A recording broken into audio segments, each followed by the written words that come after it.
आत्मन आज ये वीडियो जो है एक प्रकार की ऐसी विनंती के लिए आप लोगों के सामने प्रस्तुत करने का प्रयत्न है कि जिसके बारे में मैं खुद 2-4-6 दफ़े शांति से बैठ के सोचा है कि ये करना कि नहीं करना। ऐसा लगा है कि ये मेरे जैसे नगण्य आदमी का काम नहीं है, किंतु फिर भी वो जो पुश है वो इतना ज़्यादा है और फोर्स है कि भाई ये सभी के नोटिस में बात आ सके तो लोग जो है अगर इसका संग जुड़ सकें, ये जो तत्काल के इस कालखंड की नितांत आवश्यक जैसी स्थिति है, उसका इस महाविनाश में कुछ थोड़ा बहुत भी ऐसा शुभ स्थिति खड़ी हो सके, इसके लिए ये बनाया है। इस वक्त जो है ये जो समय चल रहा है ये संक्रांति काल है। आप सभी लोगों को अगर याद हो तो 2012 के वर्ष में एक इस तरह की व्यवस्था पैदा हुई थी कि ये दुनिया खत्म हो जाने वाली है, डूम्सडे और बहुत हो वाला और वो सब हुआ था। उसके कारण से ये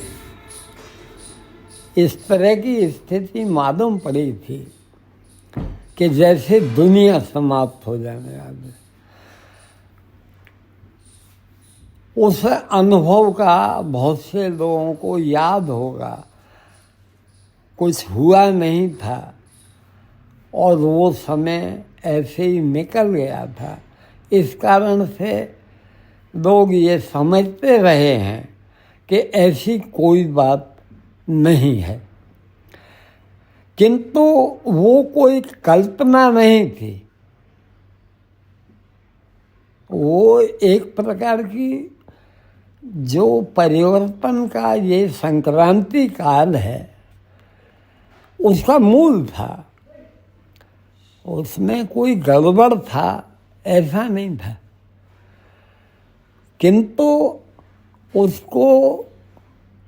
सही संदर्भ में ठीक तरह से न समझ पाने के कारण से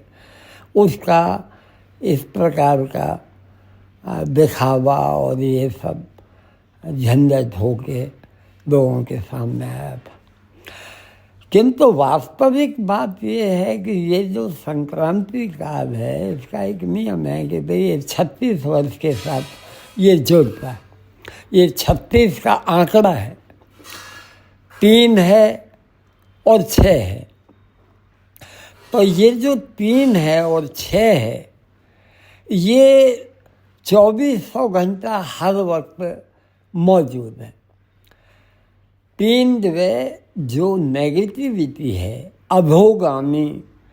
प्रकृति की व्यवस्था है, वो मौजूद है। और 6 वो प्रकृति की जो ऊर्ध्वगामी व्यवस्था है वो भी मौजूद है। संघर्ष हमेशा इस नेगेटिव और पॉजिटिव में चलता रहता है। ये 2012 के वर्ष का जो मामला है वो भी उसी तरह से जो 36 का आंकड़ा है, पहले 3 है फिर 6 है और 3 और 6 का ये संकलन हो करके ये समय निकलने वाला। तो 2012 के पहले 18 वर्ष और 2012 के बाद में 18 वर्ष, 2 6 हो गए। 6 को 6 से गुणा करो तो 6 को 6 से गुणा करने से 36 होता है, और 36 3 और 6 है। तो ये जो संक्रांति काल है, इसमें ये अंतिम 6 वर्ष ये अब बचे हैं, जो कि 2025 में अब ये शुरू हो रहा है। इसका एक जो खगोलीय स्थिति है वो भी इसके बारे में इशारा कर रही है, और जो पीछे का 2012 से अब तक का 24 तक का 12 साल का अनुभव है वो भी इसके बारे में आपको खुलासा कर रहा है।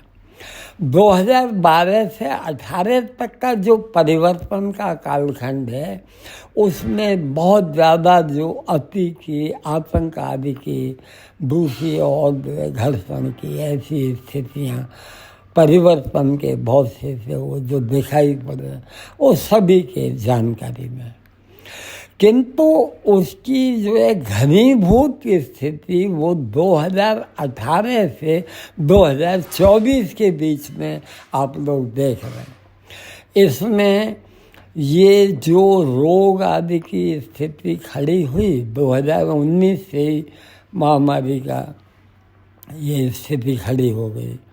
2020 में 2021 में बहुत ज़्यादा महामारी की स्थिति रही, प्रकृति के प्रकोप आदि की स्थिति जो रही है वो रही है, किंतु उसके साथ साथ विनाश के रूप में जो युद्ध है वो भी 2022 से अभी 2025 आ गया है, उसकी भी पराकाष्ठा की स्थिति चलती रह रही। तो ये संक्रांति काल है। इस संक्रांति काल के बारे में आप लोग जो है सभी इसके जो है एक उस कालखंड में से गुजर रहे हैं। इसमें हमारी सभी की स्थिति है, नेगेटिविटी और पॉजिटिविटी दोनों मौजूद है।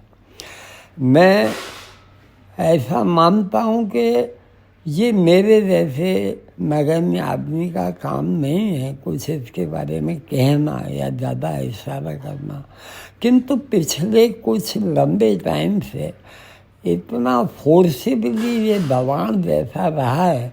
कि भाई ये थोड़ा इसका इशारा लोगों को किया जा सके। महाविनाश मौजूद है, वो दिखाई पड़ रहा है, किंतु उस महाविनाश की स्थिति कितनी गंभीर होगी ये किसी को भी निश्चय करके कहना एक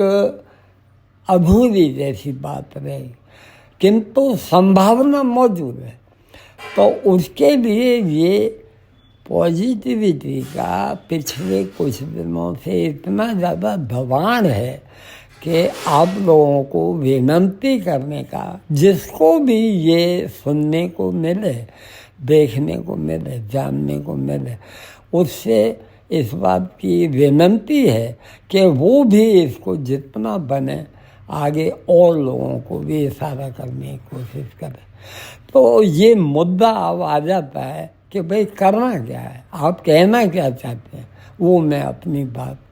आप लोगों के सामने रख देता हूँ। वो मेरी बात है या मेरा मामला है ऐसा है ही नहीं, क्योंकि मेरा वजूद जो है वो नगण्य रहती स्थिति, मेरा कोई इस तरह का जो है क्या नाम कोई सवाल ही नहीं कि मैं कुछ कह सकूँ, किंतु उस सत्ता का ये जो इतना ज़्यादा दबाव है उसके कारण से इस विनती को आप लोगों के सामने रखने की बात आई। क्या होता है कि ऐसे विनाश के समय पे जो भी इस तरह की नेगेटिव और पॉजिटिव जो स्थितियां होती हैं वो दोनों ही अपने पूरे पुरुषार्थ और प्रयत्न के साथ अपना काम करने की कोशिश करते हैं। जो पॉजिटिविटी है वो जो है जहाँ किसी तरह से भी सर्जन की सही स्थिति को सही दिशा में ले जाने के लिए प्रयत्न करेगी, वहीं जो नेगेटिविटी है वो विनाश को जो है अपना पूरा कर देने के लिए पूरा जो है प्रयत्न करने वाले। और ये जो अंतिम 6 वर्ष का टाइम है 25 से लेके 30 तक का, इस 25 से लेके 30 तक के इस समय में इस तरह की स्थिति की संभावना है, उसके लिए ये खगोलीय स्थिति भी साबिती दे रही है। ये जो अपना विक्रम संवत का नया वर्ष शुरू होने वाला है 30 मार्च 2025 से, तो वो खगोलीय स्थिति इस बात का इशारा है कि ये जो विनाश की प्रक्रिया इस अंतिम 6 वर्ष में होने वाली है, उसको अगर किसी तरह संतुलित किया जा सके या कुछ हो सके, तो सब लोगों को इसके लिए प्रयत्न करना चाहिए। ऐसी जो है उस पॉजिटिव जो चैतन्य जो है सत्ता है, उसका ये दबाव तो है ही। मेरी इतनी विनती है कि ये जो प्रकृति की व्यवस्था है, आपके पास ये 24 घंटे हैं। सवेरे सूरज निकलता है और दूसरे दिन जब सूरज निकलता है तब तक का ये 24 घंटे का सर्किल है आपके पास। ये आपने या मैंने नहीं बनाया है, ये जो है प्रकृति दत्त जो है व्यवस्था है। जैसे ये त्रिगुणात्मिका व्यवस्था है महामाया की, तो उसी तरह से ये तीनों गुणों का इस तरह का जो है ये विभाजन है कि इसमें से एक छोटा सा समय ऐसा होता है कि जिसका उपयोग किया जा सके, तो थोड़ा मंगल की, कल्याण की, शुभ की, थोड़ा बहुत उपयोगी होने की आपकी जो है संभावना पैदा होती है। ये सवेरे सूर्योदय से लेकर के जब शाम को सूर्यास्त होता है तब तक का समय रजोगुण का है। उसके बाद में सूर्यास्त के बाद जो मध्य रात्रि तक का समय है, वो समय जो है तमोगुण का है, और वो आदमी को सोने का, आराम करने का उसका समय है। रात के मध्य रात्रि के बाद सवेरे सूर्योदय तक का जो टाइम है वो सत्वगुण का टाइम है। और ये प्रकृति की व्यवस्था है, ये मेरी या आपकी व्यवस्था नहीं। अच्छा, अब इसमें भी एक ऐसी स्थिति है जो प्रकृति की अपनी व्यवस्था से है कि जो सवेरे सूर्य का उदय होता है उससे 4 घड़ी पहले 1 घड़ी 24 मिनट की होती है। तो 4 घड़ी का मतलब जो है 24 का 4 गुना 96 मिनट होंगे। इसको आप 100 मिनट मान के चलो, तो 100 मिनट का मतलब 1 घंटा 40 मिनट का समय ये इस तरह का है कि उसको आप अगर कुछ शुभ की, मंगल कामना के लिए, कल्याण की भावना के लिए उपयोग कर सकें, तो आप सब उस जो निर्णायक और जो कंट्रोलिंग अथॉरिटी है उसके काम में, उस पॉजिटिविटी में सहकार करने के लिए आप लोग भी साझी हो सकते हैं। तो जो टाइम है वो 2 घड़ी का है। 1 घंटा 40 मिनट में से आप उसको जो है क्या नाम है 100 मिनट में 50 मिनट मान के चलो, अंत के 50 मिनट में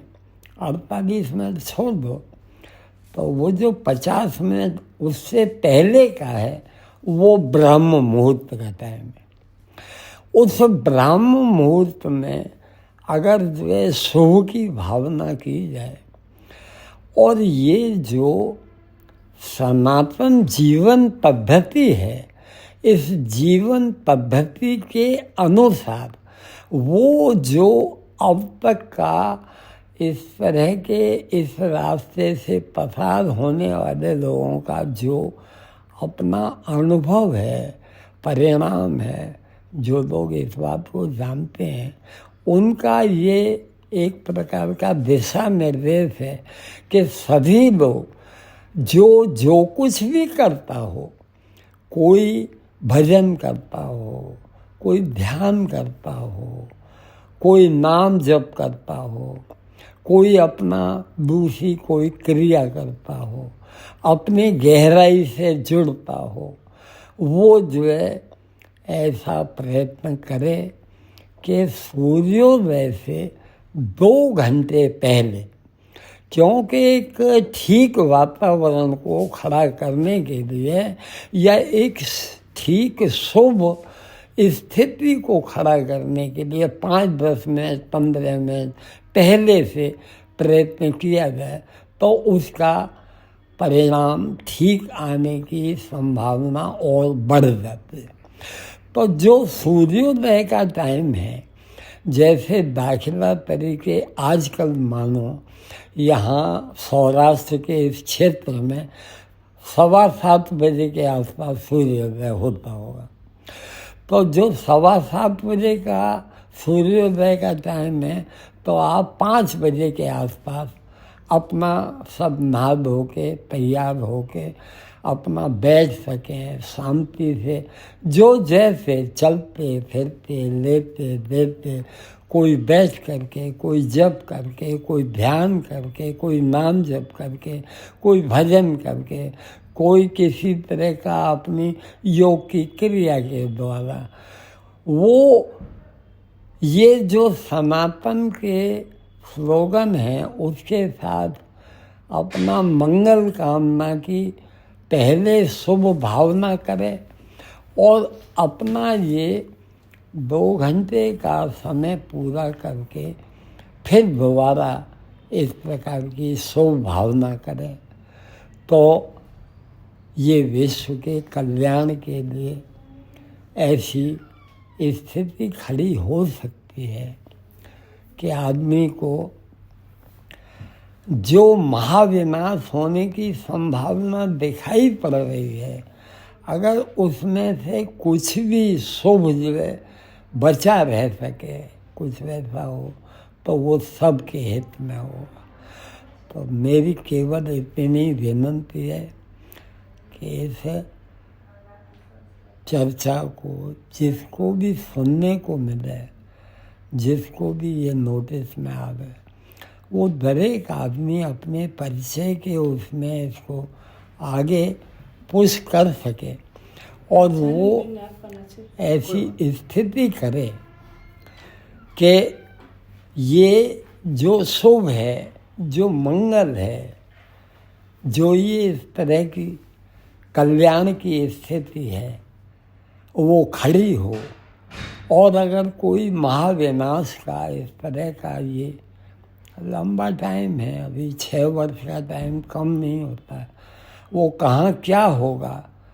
कोई जो है नक्की नहीं है, किंतु ये शुरुआत जो है अब मोटे पाए पे हो, उसमें सभी उपयोगी हो सकें, सभी सहयोगी हो सकें, सभी इस कल्याण की भावना में जुड़ सकें, ऐसी मेरी विनती है। आप सबका कल्याण हो। जो सनातन के एक प्रकार के 4 स्लोगन हैं, उसको हम ध्यान में रख सकें। धर्म की जय हो, अधर्म का नाश हो, प्राणियों में सद्भावना हो, विश्व का कल्याण हो। और इस भावना के साथ ये जो सनातन जीवन पद्धति है, इस जीवन पद्धति को आधार बना करके हम भी अपना ये तुच्छ जो है नगण्य, हमारी अपनी कोई औकात नहीं है ये समझ करके, किंतु वो सत्ता जो सबका नियंत्रण कर रही है, जो सब कुछ है, जिसमें सब कुछ है, जिसके सिवा और कहीं कुछ नहीं है, उस सत्ता का हम भी जो है कोई इसका भाग बन सकें तो ये सबके हित के लिए उपयोगी हो। आप सबका कल्याण हो, आप सबका शुभ हो, आप सबका मंगल हो। हरि ओम तत्सत, हरि ओम तत्सत, हरि ओम तत्सत।